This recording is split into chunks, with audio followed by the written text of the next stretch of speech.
오늘 설교의 본문은 29장 전체 12절 말씀까지 전체를 들어서 살펴볼 텐데 예배 공동체라고 하는 귀한 의미를 담고 첫 예배를 시작할까 합니다.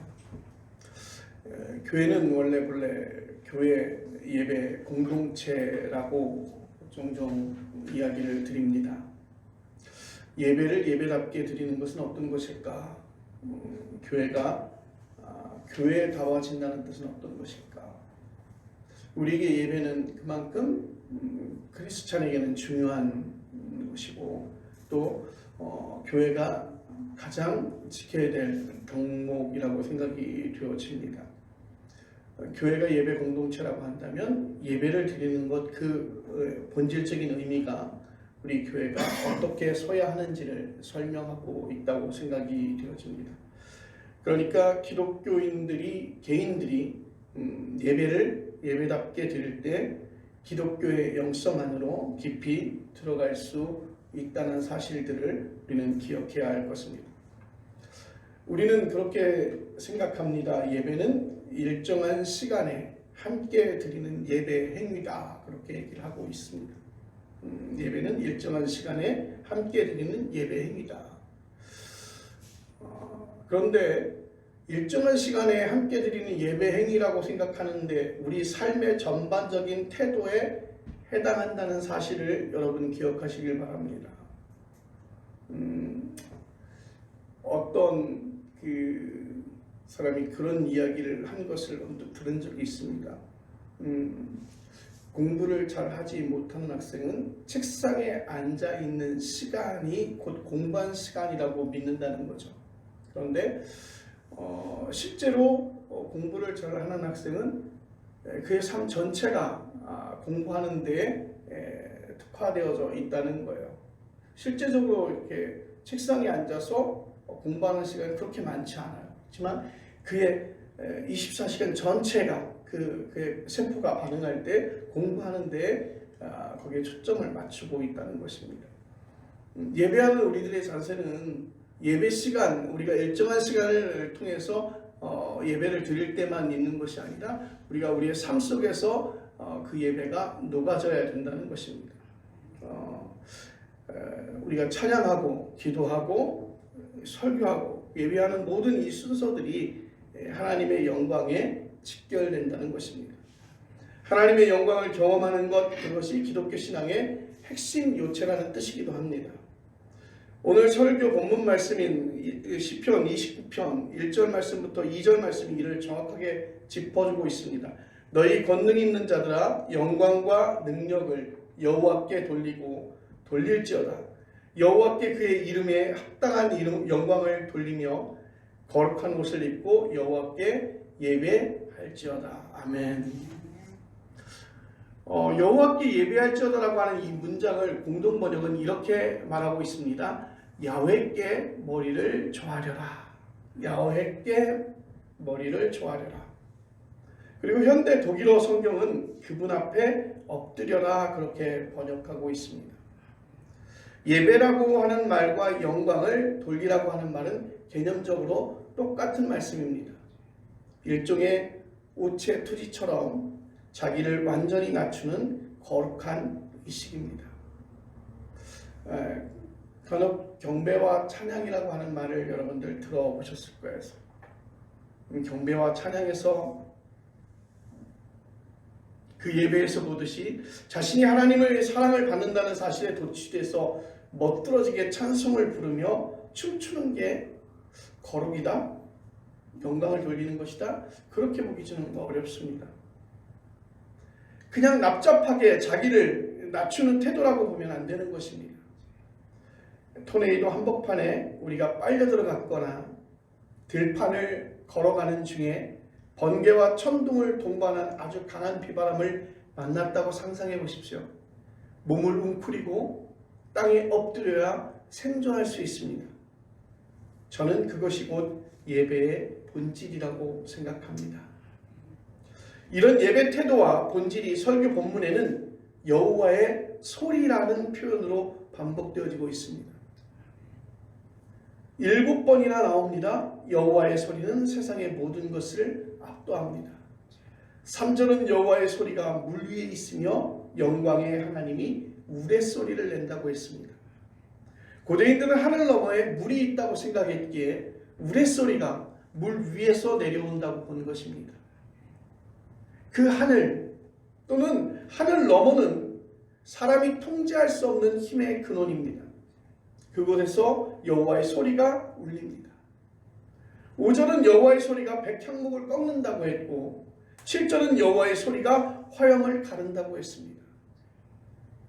여호와의 존재감이 압도적이라고 하는 뜻을 우리에게 전해주고 있는 것입니다. 이런 압도적인 힘의 원천이신 여호와께 영광을 돌리는 게 우리의 인간에게는 최선이라고 하는 것입니다. 그런데 그것이 곧 그 여호와의 소리, 그 앞에 납작 엎드리는 것, 바로 그게 곧 예배라는 것이죠. 오늘 시편 본문에 묘사된 자연 현상에 관한 이야기를 우리가 이 성경을 보면서 쉽게 표현할 수도 있겠습니다만,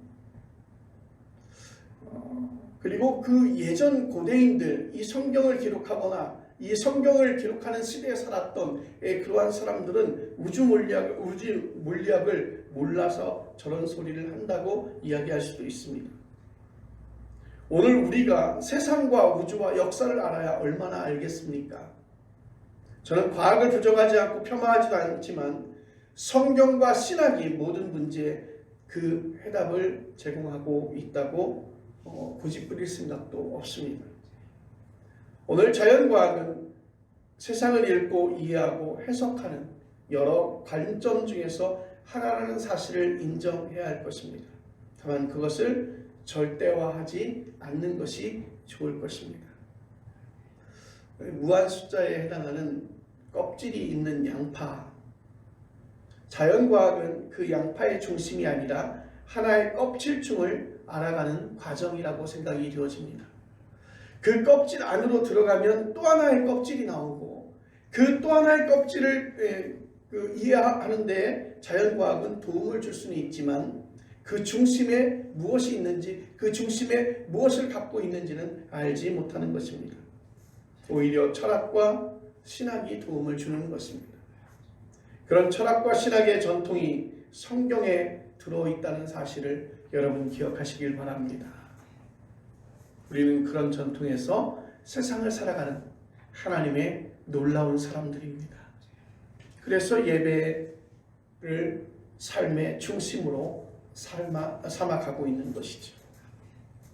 오늘 우리는 성경에 나오는 세계상에 문자적으로 매달리지 말고 그런 표현을 통해서 말하려고 하는 핵심이 무엇인지를 붙들어야 할 것입니다. 오늘 시편은 눈에 보이지 않고 손에 잡히지 않으나 모든 자연 현상을 압도할 수 있는 어떤 절대적인 그런 존재가 있다는 거예요. 그 존재를 오늘 시편 기자는 그것을 느꼈다는 것입니다. 그 존재는 사람이 대체할 수 없는 그런 놀랍고 강한 힘을 가지고 있습니다. 4절 말씀은 이렇게 말합니다. 여호와의 소리가 힘이 있으며 여호와의 소리가 위엄차도다. 이런 표현이 실감나지 않으면 시간을 생각해 보십시오. 여러분 2024년이 순식간에 지났고 여러분 2025년을 맞이하고 벌써 이제 5일이라는 시간이 지나가고 있습니다. 여러분 아무리 그 위대한 힘을 가지고 있는 사람도 그렇게 흘러가고 있는 그 시간을 돌이키거나 막지 못하고 있습니다. 예전 저희가 어렸을 때 백투더 퓨처라고 하는 그런 영화가 있었습니다. 예전에 과거의 시간으로 돌아가는 어떤 그 기계를 타고, 그래서 일명 타임머신이라고 하죠. 그 타임머신의 그 기계를 타고 과거로 돌아간다든지 아니면 미래로 갈 수 있는 어떠한 그런 상상력을 가지고 있었습니다. 뭐 지금도 가능한 얘기죠. 지금도 그런 생각을 가지고 그런 얘기들을 하고 있습니다. 그리고 시간 여행이 가능해지지 않을까. 그래서 우리는 드라마나 영화의 주제로 간혹 그러한 일들이 등장하고 있습니다. 그런데 그것은 이론일 뿐이지 실제로는 가능하지 않습니다. 이 대목에서 과학이 더 발전하면 모든 물리학의 비밀을 다 밝히고 모든 문제를 다 해결할 수 있다고 그렇게 생각할 수도 있겠지만 사실 저는 그 물리학의 그 모든 것들, 그 과정들이 다 밝혀진다고 해도 우리가 이해하는 데는 분명히 한계를 가질 수밖에 없다는 것입니다. 그런 세상은 자연과학이 하나님을 대신하는 세상이겠지요. 그리고 자연과학을 하나님만큼 믿는 것이겠지요.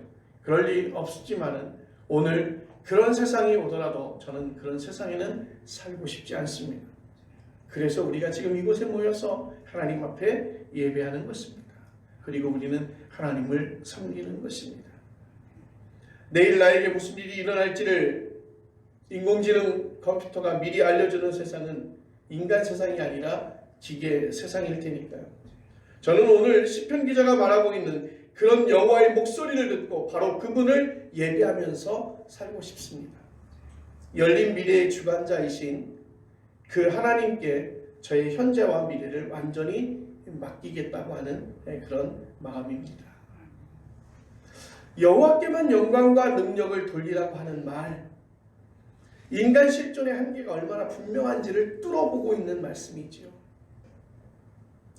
오늘 이 두 가지의 사실을 서로 연동되어져 있습니다. 여호와의 능력이 압도적이라는 사실을 알아야 인간 한계의 그 실존의 한계를 우리는 이해할 수 있다는 것입니다. 내가 얼마나 나약한 사람인지, 얼마나 힘이 없는 존재인지를. 그래서 인간의 실존이 얼마나 부실한지를 볼 줄 알아야 여호와의 능력이 얼마나 압도적인지를 알게 된다는 것이죠. 먼저 인간의 인식 문제를 생각해 보십시오. 우리의 알미 아주 제한적입니다. 앞에서 설명해 드렸던 어떤 자연과학적인 인식도 아주 제한적이죠. 그래서 우리는 과학을 드러난 실체라고 얘기합니다. 드러나지 않은 것은 우리가 알 수 없는 것이죠. 무엇이 물질의 핵심인지도 아직 모르고 있습니다. 우주가 얼마나 큰지, 물질이 얼마나 작은지. 여러분, 병원에서 의사들이 알지 못하는 병명으로 생을 달리하고 있는 사람들이 얼마나 많은지 아십니까? 대학병원에 가면 우리의 병명을 찾을 수 있을 거라고 생각하지만 실제로 알지 못하는 병으로 명을 달리하는 사람들이 굉장히 많이 있습니다. 여러분, 일상적인 차원에서 내일 아니 잠시 후에 우리가 어떤 일이 일어나든지 전혀 알지 못합니다. 피상적으로만 보면 내일도 오늘과 비슷하겠지만 그렇게 생각하고 있을 수 있겠지만 깊이 들어가면 전혀 그렇지 않습니다. 어느 목사님이 그런 말씀을 했어요. 참 믿음이 있는 사람들이라고. 사람들이 참 믿음이 많다고. 그래서 그 말씀을 하면서 뭐라고 얘기하냐면 사람들과 헤어질 때 그렇게 얘기하잖아요. 내일 만나자고 얘기하잖아요. 그 내일이 과연 당신에게 올 것이라고 하는 그런 믿음이 있다는 거죠. 그런데 습관적으로 가지고 있다는 거예요. 습관적으로 내일이. 그런데 여러분, 오늘 우리가 살아가고 있다고 해서 내일이 우리에게 펼쳐지리라고 하는 것은 우리의 착각일 수도 있다는 것입니다. 우리의 일상은 오늘과 같지 않을 수 있습니다. 우리의 일상이 지구 전체 그리고 우주 전체와 어떻게 연결되어져 있을까? 여러분, 온만 숨을 안 쉬게 되면 우리는 더 이상 삶을 살아갈 수 없는 정말 나약한 존재입니다. 이런 점에서 아주 돈이 많은 사람들, 아주 재산이 많은 사람들이 아니면 적당한 돈을 가지고 있는 아주 그냥 오늘 하루 정도의 삶을 살아갈 수 있을 정도의 어떤 재정적인 능력을 가지고 있는 사람이나 궁극적인 실존에서는 다 무기력한 것이 아닐까라고 생각이 되어집니다. 마치 어린아이가 서로가 힘겨루기를 하고 있는데 어른이 바라볼 때 그 어린아이의 힘이 서로 겨뤄서 얼마나 차이가 나겠습니까마는 마치 그런 모습 아닐까 생각이 되어집니다. 우리가 스스로 그렇게 등급을 정하고 그렇게 만들어 놓은 것입니다. 그래서 돈이 많은 사람들은 저 사람의 실존에 정말 궁극적으로 우리와는 다른 체계의 삶을 살고 있지 않을까 그렇게 생각할 뿐이죠. 요즘에 유명한 가수가 누굴까요? 뭐 우리가 다 아는 이명웅이라고 하는 가수는 그의 몸값을 어떻게 측정하기가 참 어렵다고 그렇게 얘기를 합니다. 누군가는 그 행사에 한번 나갈 때 회당 뭐 4천만 원, 3천만 원, 2,500만 원, 1,000만 원 어느 정도의 돈을 이렇게 받는다고 하죠. 개런티를 받는데 이명웅이라고 하는 가수를 이렇게 불렀을 때 그에게 얼만큼의 가치가 있는지는 부르는 게 값이라고 할 정도로 아주 유명한 가수가 되었습니다. 여러분 그렇게 유명한 가수라고 할지라도 탤런트라고 할지라도 인기가 많은 사람이라고 할지라도 소시민과 마찬가지로 매일 밥을 먹어야 하고 또 밥을 먹었으면 화장실에 가서 볼일을 봐야 하는 것입니다. 사회적 지위가 낮다고 해서 주눅들 필요가 없고 잘난 척할 수도 없습니다. 속된 표현으로 우리들 세계에서 그것이 굉장히 큰 차이가 나겠지만 삶이 더 윤택해지고 또 삶의 어떤 가치와 어떤 만족도에서 차이가 나겠지만 도토리 키재기에 불과한 그런 모습이 아닐까 생각이 되어집니다. 도토리 나무가 얼마나 큰지를 아는 도토리라면 치자랑하지 않고 도토리 나무 앞에 납작 엎드릴 것입니다. 그래서 우리는 하나님 앞에 납작 엎드려 예배하는 것입니다. 그래서 그것이 바로 예배의 본질인 것입니다. 인간의 이런 실존을 모르는 사람은 없습니다. 잘 알지만 예배의 삶을 살지 못하는 이유는 우리가 살아가고 있는 우리의 현실이 이런 궁극적인 실존을 외면하게 만들고 있다는 것입니다. 자꾸 작은 차이에 눈만 뜨면 아파트값이 변화하는 것이 보입니다. 눈만 뜨면 주식값이 변하는 것이 보입니다. 그리고 누구누구의 자녀는 좋은 대학에 들어갔다고 이야기합니다.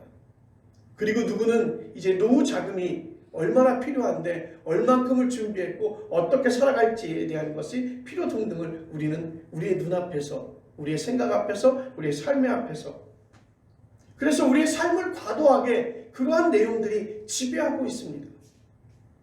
그래서 하나님의 그 영광스럽고 하나님의 그 커다란 그 모습을 우리는 보지 못하고 실체를 알지 못하고 있는 것입니다. 나이가 들면서 그런 현상이 조금씩이라도 개선되어지면 좋겠지만 나이가 들면 들수록 그런 모습이 더 심화되는 것 같아요. 예수 믿으면 좀 덜할까 해도 예수 믿어도 마찬가지로 그 모습은 더 심화되는 것 같아요. 어떻게 해야 될까요? 고대 이스라엘 백성이 애굽 제국의 안정된 삶을 벗어나서 미디안 광야로 뛰쳐나온 출애굽이 필요할 것 같습니다.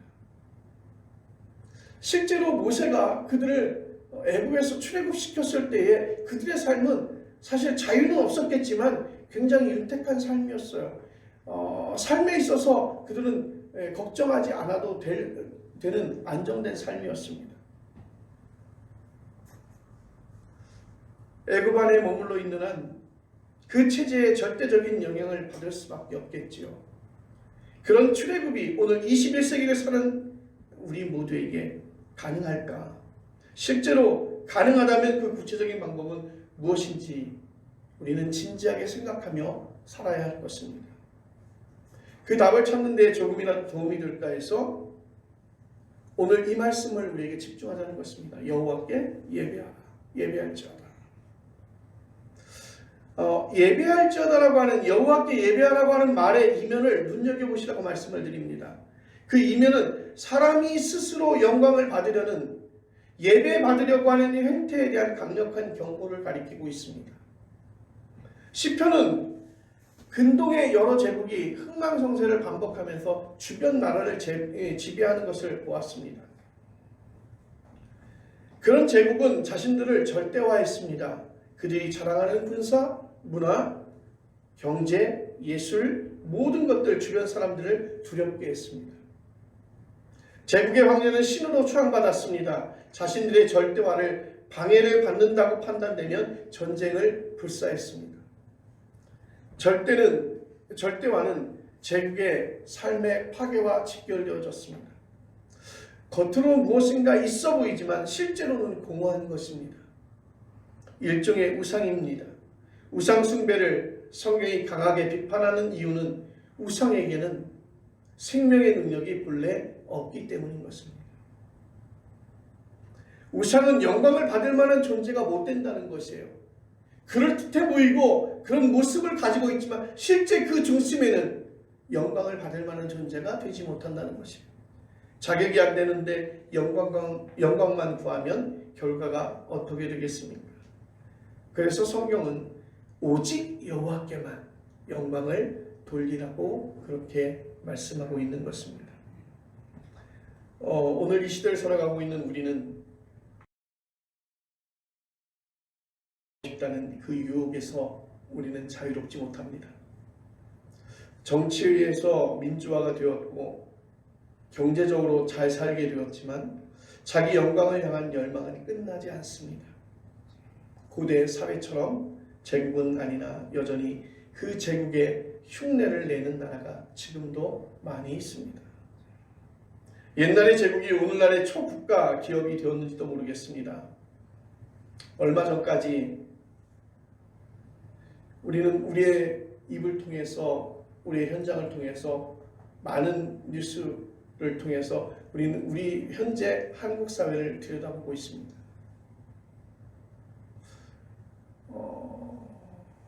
이제는 양분되어져 있는 민심에 대한 모습들이 우리 형편에 놓여져 있고 각기 그들은 각자의 목소리를 내고 있습니다.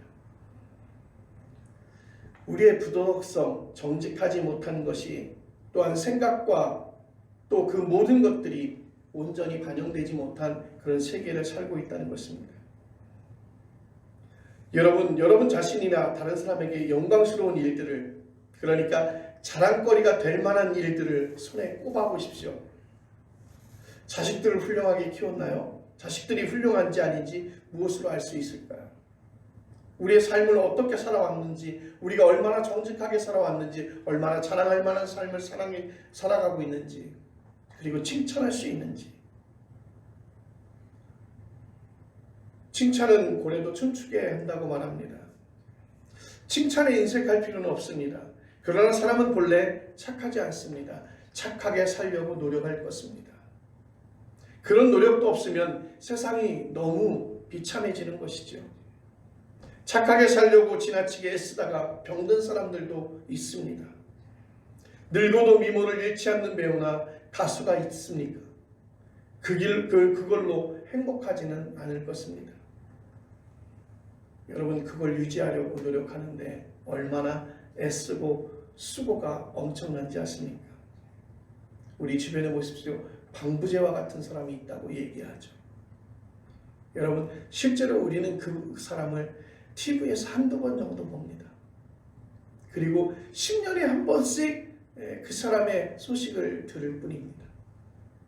그런데 그 사람은 그 기간 동안에 당신의 젊음과 당신의 미모를 그렇게 지키기 위해서 얼마나 엄청난 수고를 하는지 아십니까? 책을 많이 쓴 사람도 있긴 합니다. 참된 지식인이거나 소설가나 시인이라면 부끄러워서 그걸 다 불살라버리고 싶은 마음일 것입니다. 그것이 바로 하나님 앞에 서면 그렇죠. 인간에게 가치 있는 일이 아예 하나도 없다는 말이라고 말씀드리는 것은 아닙니다. 상대적인 차이가 있다는 것이죠. 절대적으로 가치 있는 일이 인간에게는 나오지 않습니다. 모든 인간이 죄에 물들었다는 성경의 증언이 그 사실을 가리키고 있습니다. 나름으로 진실한 사람은 그 사실을 알기에 부끄러워하면서 자신이 맡은 일에 성실하게 수행할 뿐입니다. 그래서 기독교의 전통은 예배 때마다 키리에 엘레이송을 불렀습니다. 자신의 인생 전체를 하나님께 불쌍히 여겨달라는 간절한 심정으로 그렇게 노래를 불렀습니다. 오늘 저의 설교를 너무 비관적으로 듣지 말아주시길 바랍니다. 현실을 정확하게 우리는 봤으면 하는 것입니다. 그 현실을 직시할 때만 하나님의 구원을 만날 수 있기 때문인 것입니다. 여호와를 예배하라. 여호와를 예배하라. 여호와를 예배하라. 이 말씀이 정작 우리에게 전하려고 하는 메시지는 평화의 복을 얻을 것이라고 하는 약속이자 희망인 줄로 믿습니다. 오늘 본문 마지막 절인 11절이 이렇게 말합니다. 여호와께서 자기 백성에게 힘을 주시며 여호와께서 자기 백성에게 평강의 복을 주시리로다. 여러분, 하나님께 엎드려 예배하는 자, 하나님 앞에 영광을 돌리는 자, 그 하나님 앞에 예배하는 자, 평화의 복을 약속하신 줄로 믿습니다. 오늘 본문에 따르면 다른 사람이나 자기 자신에게 영광을 돌리지 않을 때 그 평화가 선물로 주어지는 것입니다. 왜 그런지를 여러분은 이미 아셨을 것입니다. 사람에게 잘 보일 필요가 없으니까 자유로워지고 평화로워집니다. 비유적으로 모두가 태양빛만으로 만족할 수 있다면 서로 싸울 일이 없습니다. 조금만 더 실질적으로 생각해 보십시오. 사람들이 부러워할 만한 삶의 조건을 내가 붙들고 살고 있는지, 또한 그것으로 행복할 수 있다고 보는지.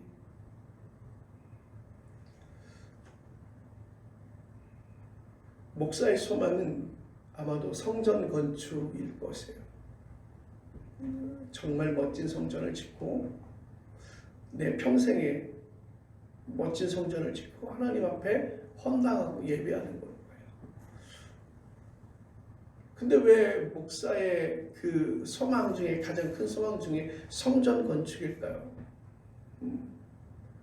하나님 앞에 예배하는 곳이기 때문에 그 하나님 앞에 예배하는 것에 그 예배의 장소, 그 예배의 처소를 멋지게 건축해서 하나님 앞에 돌려드리는 거 필요한 거라고 생각이 되어지겠지만 왜 그런 생각을 할까요?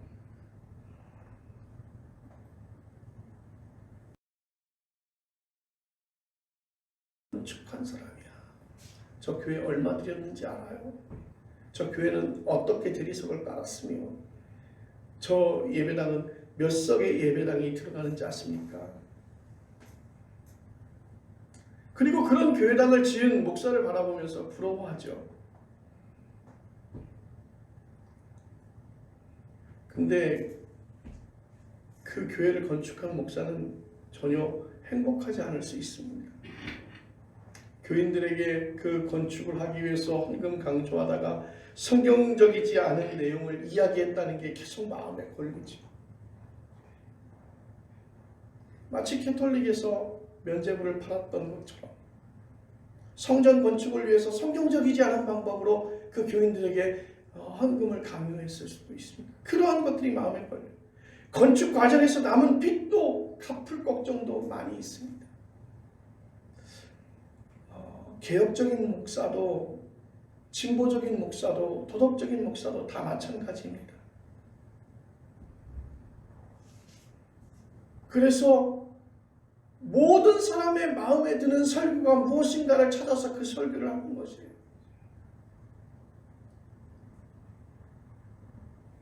여러분, 정말 성도에게 필요한 설교가 어떤 것인지, 그래서 어떤 말씀을 전해야 하는지, 그 말씀이 그 성도를 어떻게 변화시켜 가는지, 그 말씀을 통해서 성도들이 어떻게 변화되어지며 하나님 앞에 어떻게 예배하는지, 그것이 더 중요한데 그렇지 않고 그들이 원하는 설교, 그들이 바라는 설교를 오늘도 설교 본문으로 잡고 어떤 말씀이 그들의 귀에 달콤한지를 먼저 생각하지 않을까요?